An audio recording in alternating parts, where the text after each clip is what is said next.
आंधी रावण सुकमा पेरी कहाँ रुके हैं? रावण टेक में। बहुत दिन बीत गए, जो पानी है, जल है, वो नदी समुद्रों से बहने लगा, समतल जमीन हो गई। एक दिन आंधी रावण सुकमा पेरी अपने माता पिता की याद कर रहे थे, सल्ला कांगड़ा की, दाऊद आई की। बोले हमारे माता पिता जिस टीला में रहते हैं वो टीला पता नहीं यहाँ से कितनी दूर होगा, और हमको अपने माता पिता का दर्शन करना था, देखने जाना था, लेकिन कैसे जाए हमको ये भी समझ नहीं रहा है कि कौन सी दिशा में वो टीला है। उन्होंने तुरंत कौआ को बुलाया और कौआ से कहने लगे, मित्र कौआ, तुम उड़ सकते हो और तुम जल्दी जा सकते हो और आ सकते हो, इसलिए सबसे पहले कौआ तुम जाके पता करके आओ वो टीला कहाँ है, और वो टीला में हमारे दाऊदाई माता पिता हैं कि नहीं, वो भी हमारे जैसे पानी में बह के कहीं चले तो नहीं गए। इसलिए बोले कौआ तुम जाओ और पता करके आओ। कौआ जाने के लिए तैयार हो गया। जब कौआ जाने लगा तो आंधी रावण सुकमा पेरी कहने लगे, मित्र कौआ एक काम करो, हमारे माता पिता के लिए तुम भोजन लेके और जाओ। तो आंधी रावण सुकमा पेरी ने अपने माता पिता के लिए कौआ के माध्यम से भोजन पहुंचाया। कौआ भोजन लेके वहां से उड़ते उड़ते चला और चलते चलते अमरकोट का टीला पहुंचा। तो अमरकोट के टीला में सरई पेड़ के नीचे सल्ला और गांगड़ा रहते थे, क्योंकि उस समय मकान नहीं थे, पेड़ों के नीचे खोई खंडारों में रहते थे हम लोग। तो सल्ला गांगड़ा का जो रहने का स्थान था वो सरई पेड़ के नीचे था। और आज भी अमरकोट के टीला में सबसे ज्यादा सरई के पेड़ है कि नहीं है? गए हैं कि नहीं अमरकोट? तो सरई पेड़ के नीचे रहते थे। कौआ इधर से उड़ते उड़ते गया और वही सरई पेड़ की डाली में जाके बैठ गया और पेड़ के नीचे देखा तो वहां सल्ला गांगड़ा नहीं थे। कौआ ने सोचा कहीं घूमने गए होंगे, थोड़ी देर से आएंगे। कौआ रास्ते देखते रहा तो डाली में बैठा बैठा दिन डूबने लगा। मेरे भाई, कौआ सोचने लगा कि दिन डूब जाएगा तो अंधेरी हो जाएगी, और जब अंधेरी हो जाएगी तो मैं भटक जाऊंगा, फिर जाऊंगा कैसे? कौआ कहने लगा वो कहीं घूमने गए होंगे, इसलिए एक काम करो, इस भोजन को इसी पेड़ की डाली में रख दो, जितने भी समय वो आएंगे तो देखेंगे तो अपने आप खा लेंगे। ऐसा सोच के कौआ ने उसी पेड़ की डाली में उस भोजन को रख दिया। रखने के बाद तुरंत कौआ वापिस हुआ और आंधी रावण के पास पहुंचा। तो आंधी रावण ने सबसे पहले अपने माता पिता दाऊद आई के लिए कौआ के माध्यम से अमरकोट के टीला सल्ला गांगड़ा के लिए मतलब भोजन पहुंचाया था। इसलिए आज भी उस इतिहास को जीवित रखने के लिए गोंडवाना की जो समाज है ये नियम आज भी करती है। कैसे करती है? आज ही जो पितृ मोक्ष अमावस्या आती है उस समय आज भी हमारे गोंडवाना के लोग आज भी वो कौआ को भोजन देते हैं। देते हैं आपके घर क्या? देते हैं कि नहीं देते? एक बार मैंने एक दादा से पूछा, वो कह रहा था, बोले कौआ हमारा पुरखा है इसलिए हम कौआ को भोजन देते हैं। मैंने बोला कौआ पुरखा नहीं है, एक कौआ ने पुरखाओं तक भोजन पहुंचाया था, इसलिए आज भी हमारे लोग कौआ को भोजन देते हैं। लेकिन उनको अच्छे से इतिहास पता नहीं रहा, वो कौए को समझ गए पुरखा, जबकि वो पहुंचाने वाला था। तो जितने भी लोग इस चीज को मानते हैं और ये काम करते हैं तो सब गोंडी धर्म को मानने वाले लोग थे, ये समझ जाना, क्योंकि ये बात गोंडी इतिहास में लिखा है, दूसरे धर्म ग्रंथों में नहीं है। करते हैं कि नहीं आज पितृमोक्ष अमावस्या? तो इस प्रकार से कौआ ने सबसे पहले आंधी रावण के दाऊद आई के लिए भोजन ले गया था। इसलिए इस इतिहास को जीवित रखने के लिए आज भी हमारे लोग ये काम करते हैं। तो चलो इसी बीच में हमारे सम्मानीय भागवत सिंह जगत जी हैं, उनकी ओर से 100 रुपए की राशि प्राप्त होती है, और हमारी सम्मानीय सविता जगत जी है, उनकी ओर से भी 100 रुपया, सम्मानीय महेंद्र जगत जी है, उनकी ओर से भी 100 रुपया, और सम्मानीय कुणाल जगत जी है, उनकी ओर से भी 100 रुपया, और सम्मानीय छाया जगत जी है, उनकी ओर से भी 100 रुपया। बाबा शंभू और गौरव उनकी मनोकामना को पूर्ण करे। एक बार सभी जगत जी के लिए जोरदार ताली बजाएं। बहुत बहुत धन्यवाद। इसी बीच में हमारे सम्मानीय समयलाल नेताम जी हैं, उनकी ओर से भी 100 रुपया, और सम्मानी अवध नेताम जी है, उनकी ओर से 500 रुपया और बहुत धन्यवाद, जोरदार ताली से सम्मान। बूढ़ा देव बूढ़ी दाई सभी दानदाताओं की मनोकामना को पूर्ण करे, ऐसी उनके लिए कामना करता हूं।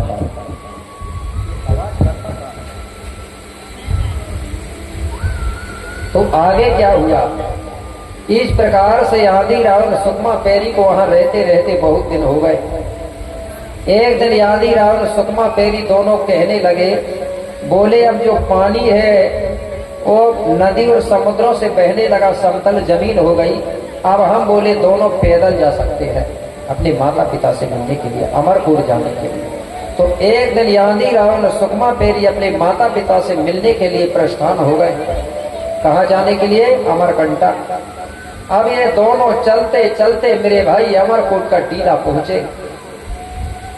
दूर से ही देखे, जिस पेड़ के नीचे सल्ला गांगरा रहते थे उस पेड़ के दूर से देखे तो उस पेड़ के नीचे इन्होंने क्या देखा, एक पक्षी का जोड़ा खड़ा हुआ था पेड़ के नीचे, सराई पेड़ के नीचे, नर मादा के रूप में। तो जैसे ही इन्होंने वो पक्षी का जोड़ा को देखे, उस पक्षी का जोड़ा को बेनवासी कंगाली जी ने सिंगामाली पक्षी बताया। सिंगामाली पक्षी का जोड़ा खड़ा था नर मादा के रूप में। तो इन्होंने जैसे ही उस पक्षी को देखा तो ये सोचने लगे, कहने लगे, बोले देखो हमारे दाऊ दाई कितने अच्छे हैं, हमको पक्षी का रूप धारण करके हमको दर्शन दे रहे हैं। दोनों ने हाथ जोड़ा और वो पक्षी का दर्शन किया, अपने माता पिता ने कर दिया। दर्शन करने के बाद कहने लगे चलो अब किनारे में चल के देखते हैं। जैसे ही ये किनारे में पहुंचे मेरे भाई, वो पक्षी का जोड़ा गायब हो गया, अंतर ध्यान हो गया। अब ये वहीं ढूंढने लगे, कहने लगे अभी तो यहीं खड़े थे और हमारे माता पिता गायब हो गए, अंतर ध्यान हो गए। अब ये उसी जगह पे अपने माता पिता को ढूंढने लगे, खोजने लगे। थोड़ी देर के बाद में इन्होंने क्या देखा कि वो अमरकोट के टीला से जल की धार फव्वारा के रूप में निकलने लगी। जल, उसी जलधारा को इन्होंने देखा और कहने लगे देखो हमारे माता पिता ने पहले हमको पक्षी का रूप धारण करके दर्शन दिया और अब हमको जल की धार बन के दर्शन दे रहे हैं। उसी जलधारा को हाथ जोड़ करके दोनों सेवा जुहार करने लगे, अपने माता पिता समझ के। तो उसी जलधारा को इन्होंने बोला सल्ला और गांगरा है, जो आज ही वो जल की धार आज भी अमरकोट के टीला से निकल रही है। उसी जल को इन्होंने क्या बोला, ये हमारे सल्ला और गांगरा है। तो सल्ला यानी पहले ही बताया, सल्ला यानी होता है नर, क्या होता है? नर। और गांगरा यानी होती है मादा। तो उसी सल्ला गांगरा का बाद में हिंदी में अनुवाद कर दिया गया। तो उस जलधारा को आज लोग क्या बोल रहे हैं? नर मादा बोल रहे हैं कि नहीं बोल रहे हैं? लेकिन ये नहीं समझ रहे हैं कि वो है क्या चीज। तो वहां मेरे भाई एक ही शक्ति नहीं है, दो शक्ति है, नर और मादा है। वो दाऊ और दाई शक्ति है। लेकिन लोग क्या बोलते हैं? नर्मदा दाई ना सेवा सेवा। नर्मदा दाई बोलेंगे तो फिर बात ये आएगी कि दाई भर का नाम ले रहे हो आप, और दाऊ कहाँ जाएगा फिर? वहां एक शक्ति नहीं है, नर और मादा शक्ति है। वही नर्मदा शक्ति सल्ला गांगरा है, वही नर्मदा शक्ति दाऊ दाई है। वही नर्मदा शक्ति से ही जीवों का जन्म होता है। जिस दिन वो नर्मदा शक्ति नहीं रहेगी, वो नर्मदा शक्ति नहीं रहेगी तो एक भी जीवों का जन्म नहीं होगा। आज जितने भी जीव हो, आज भी हो, सबका जन्म होता है वही जल और पानी से ही जन्म होता है। और अंत समय अब जाता है वही पानी में जल में विलीन हो जाता है। वही शक्ति सबसे बड़ी है दुनिया में, इससे बड़ी कोई शक्ति नहीं है। यह बताइए। लेकिन लोग असली और नकली को पहचान नहीं पा रहे कि नर्मदा असली कौन सी है। हमारे लोग अमरकंटक जाते हैं, दुकान वाले बुद्धू बना देते हैं हमारे लोगों को। कैसे बनाते हैं? बोले नर्मदा की फोटो ले जाओ, फोटो ले जाओ, वो मगरा के ऊपर बैठी वाली नर्मदा लेके आ जाते हो। अब मुझे ये समझ नहीं आ रहा है कि वो बहने वाली नर्मदा असली है कि फिर फोटो वाली असली है। कईयों के घर में फोटो लगी होगी, देखे है ना नर्मदा की फोटो। आप बताइए फोटो वाली असली है कि फिर बहने वाली असली है? लेकिन बहने वाली की कोई सेवा नहीं करता, ना कोई उसका सुमरन करता, और मुंह हाथ धो के उसी में थूक देता। और घर में फोटो लगी, उसमें अगरबत्ती घुमा रहा है, उसकी पूजा कर रहा है। जब प्यास लगेगी तो मेरे भाई फोटो वाली नर्मदा से प्यास बुझेगी ना बहने वाली से बुझेगी? प्यास लगेगी तो कौन सी पियोगे, फोटू को पियोगे क्या? हमारे पुरखा लोग कभी फोटू वाली की पूजा नहीं करते थे। जहां पानी भरा होता था वहां जाके पूजा पाठ करके और जल पानी लेके आते थे, तो दुकान जाते थे नर्मदा को लेने के लिए। असली और नकली मैं मानने को मना नहीं कर रहा हूं, पहले जानिए असली कौन सी है और नकली कौन सी। जो असली है उसको मानिए, जो नकली है उसको छोड़ दीजिए। प्यास लगेगी तो कौन से पिएंगे मात्र शक्ति? भूल नहीं रही, पकड़ के तो नहीं लाएंगे बोलिए आपको। मैंने कल बता दिया, जो डरता है वो जल्दी मरता है, डरना नहीं है। बहने वाली पिएगे ना। जब खेत में अपन आप गेहूं लगाओगे या धान लगाओगे या धान सूखने लगेगी तो फोटू वाली से बचेगी धान का, बहने वाली से। नहीं तो देखना, कोई अगर कहे ना फोटू वाली असली है तो फोटू ले जाके रख देना धान के बीच में, धान बचेगी कि नहीं देखते हो। बच जाएगी क्या? नहीं बचने वाली। कौन सी जरूरत पड़ेगी? बहने वाली। सुबह डब्बा लेके जाओगे तो कौन सी ले जाओगे? जो कहेगा कि नहीं फोटू वाली असली है तो उसको कहना तू फोटू ले जा बोला, ठीक है ना? तो हमारे कौन लोग बहने वाली को असली मानते थे और बहने वाली असली है। आज भी सरकार भी बोलती है जल ही जीवन है, जल की रक्षा कर। वो नहीं बोलते कि वो बहन वो मतलब नर्मदा की फोटो की स्थापना करो, ये नहीं बोलते, क्योंकि सरकार भी जानती है असली और नकली। तो इस प्रकार से मेरे भाई आंधी राव ने सुकमा पैरी ने उस जल धारा का दर्शन किया, नर्मदा शक्ति का।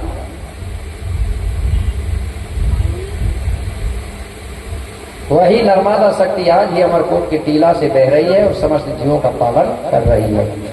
अब समझ गए ना नर्मदा शक्ति क्या है? वही नर्मदा शक्ति हमारे घर में दाऊ दाई के रूप में विराजमान है, माता पिता के रूप में विराजमान है। चाहे आप माता पिता के रूप में मानो, चाहे बहने वाली हो, चाहे कैसे भी मानो, मतलब माता पिता का रूप ही नर्मदा। जो माता और पिता की परिक्रमा कर लेता है तो वो नर्मदा परिक्रमा मानी जाती है। ऐसा नहीं है कि माता पिता को छोड़ दिए और वो घूम रहे हैं नर्मदा की आसपास और कह रहे कि नर्मदा की परिक्रमा कर रहे, हम तो श्रेष्ठ संत बन गए। एक गाथा दूसरे गाथाओं में भी सुनने को मिला होगा। एक बार शंभू बाबा ने अपने मतलब एक दूसरे ग्रंथों में सुना है ना, कार्तिक और गणेश जी के बारे में सुना है कि नहीं सुना, कि जो सबसे पहले नर्मदा की परिक्रमा करके आएगा वो ही श्रेष्ठ माना जाएगा, प्रथम पूज्य माना जाएगा। वहां धरती की बात लिख दिया गया, जबकि बाबा शंभू ने क्या कहा था? जो सबसे पहले नर्मदा की परिक्रमा करके आएगा वो ही श्रेष्ठ माना जाएगा। तो उसमें बताया गया है कि कार्तिक जी का बोले वाहन मोर था और गणेश का वाहन बताया गया है चूहा। अब कार्तिक तो कहने लगा कि मेरा वाहन मोर है, मैं तो मोर में बैठूंगा तो मोर इधर से उड़ेगा, उधर उधर से उधर, मैं तो जल्दी आ जाऊंगा। अब गणेश सोचने लगा कि मेरा चूहा है, मैं तो पहुंच ही नहीं पाऊंगा और मेरा भाई लौट के आ जाए। जैसे ही बाबा शंभू ने कहा कि भाई जाओ भ्रमण करके आओ, परिक्रमा करके, कार्तिक तो मोर में बैठ के चला गया। गणेश सोचने लगा कि पिताजी ने बोले क्या है? पिताजी ने बोले हैं नर्मदा की परिक्रमा जो करेगा, पहले परिक्रमा करके आएगा वही प्रथम पूज्य होगा। अब गणेश ने दिमाग लगाया, उसने सोचा कि पिताजी ने कहा है नर्मदा की परिक्रमा, तो बोले नर्मदा चाहे वो बहने वाली की बात करो, चाहे जन्म देने वाले माता पिता का हो, ये भी तो नर्मदा है। बोले वो नहीं गया, वही अपनी माता पिता की आसपास 5 परिक्रमा लगा दिया और सामने जाके खड़ा हो गया और कहने लगा पिताजी मैं परिक्रमा करके आ गया। शंकर जी कहने लगे, बोले कहां से? अभी तो तुम यही थे। बोले पिताजी आपने ही कहा है कि जो नर्मदा की परिक्रमा करके आएगा वो प्रथम पूज्य होगा। तो बोले नर्मदा आप भी तो हो? बोले मेरे माता पिता हो कि नहीं? बोले चाहे माता पिता की परिक्रमा कर लो, चाहे वो बहने वाली की बात नहीं गई। बाबा शंभू समझ गया कि यार ये कार्तिक से ज्ञानवान है, उसी को प्रथम पूज्य बना दिया। तो इसी प्रकार में बताने का मेरा मतलब ये है कि तुम कहीं भी तीर्थ स्थान मत जाओ बिल्कुल, लेकिन माता पिता की सेवा करो तो नर्मदा की परिक्रमा के बराबर होती है। मैंने कहा था ना, इसलिए कर्म अगर अच्छे है तो किस्मत तुम्हारी दासी है, और माता पिता अगर जिंदा है तो वही मथुरा वो काशी है। ठीक है ना? इसलिए माता पिता की सेवा करना है, रोज माता पिता के पैर पड़ना है। ठीक है कि नहीं है? अब हाथों कह रहे हैं, कौन कौन पढ़ता है माता पिता के पैर जरा उठाना हाथ।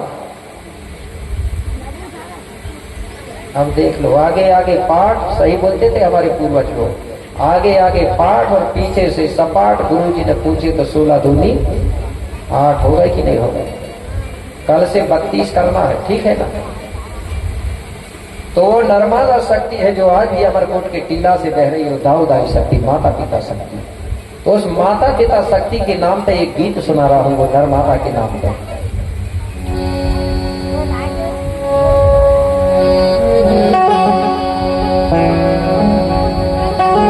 एक बार जयकारा बोलिए, दाऊदाई शक्ति ना कि सल्ले घाघेरा नर्मदा है,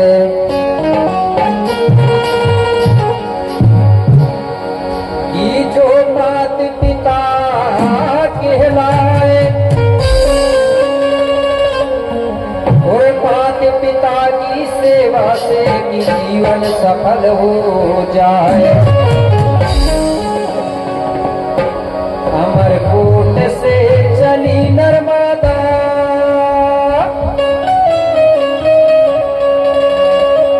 अमरकोट से चली नर्मदा, अरे बनी दूध सी धारेगा, अरे काल कल चाल चले कर जाग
सके नहीं कोई,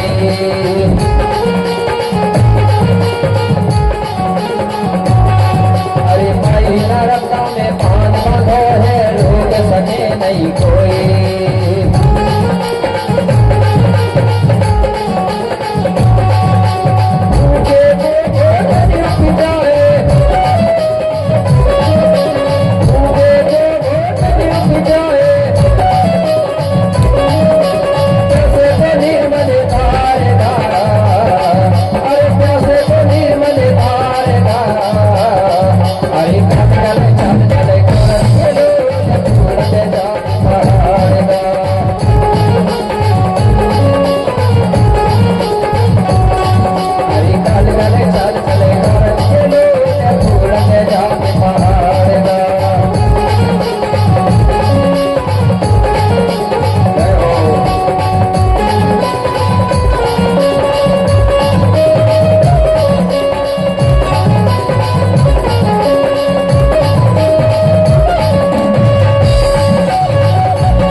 बड़ी होता। अरे जबलपुर से आगे बढ़ के बन गई है धुआंधार गांव। अरे जबलपुर से आगे बढ़ के बन गई है धुआंधार गांव।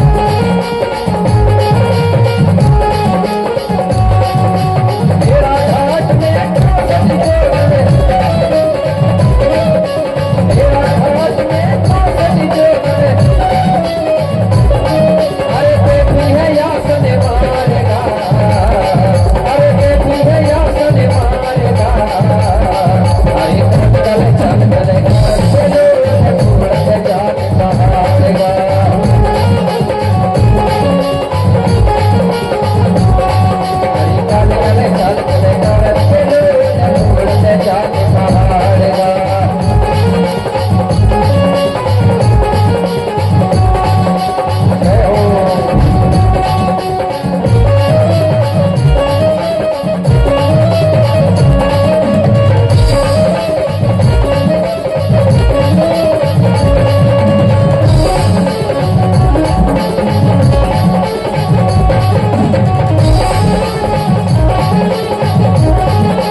जल की धार बन के कहाँ पहुंची। अरे पहुंच गई है गुजरात में धरी विस्तार गांव। अरे पहुंच गई है गुजरात में धरी विस्तार गांव।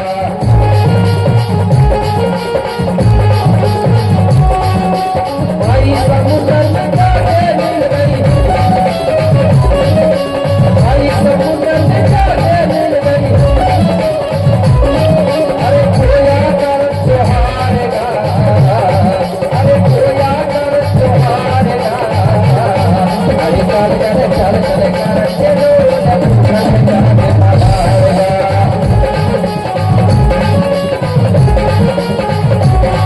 अरे चल चल चल चल कर चलो जाके पधार गा।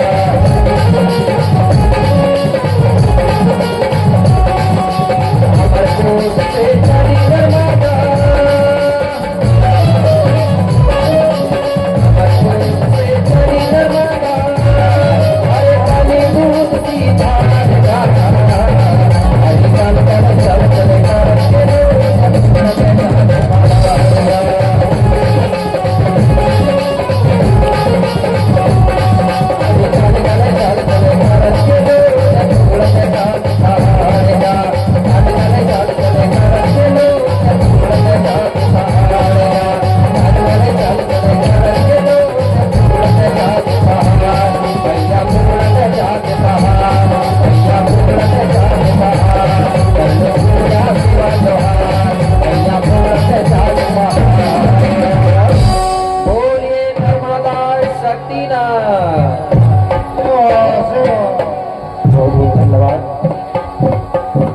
इस प्रकार से बैठ जाओ। इस प्रकार से वो जो नर्मदा शक्ति है आज भी अमरकोट के टीला से जल की धार बन के बह रही है। तो यही सबसे हेलो आवाज काहे आ रही है? हेलो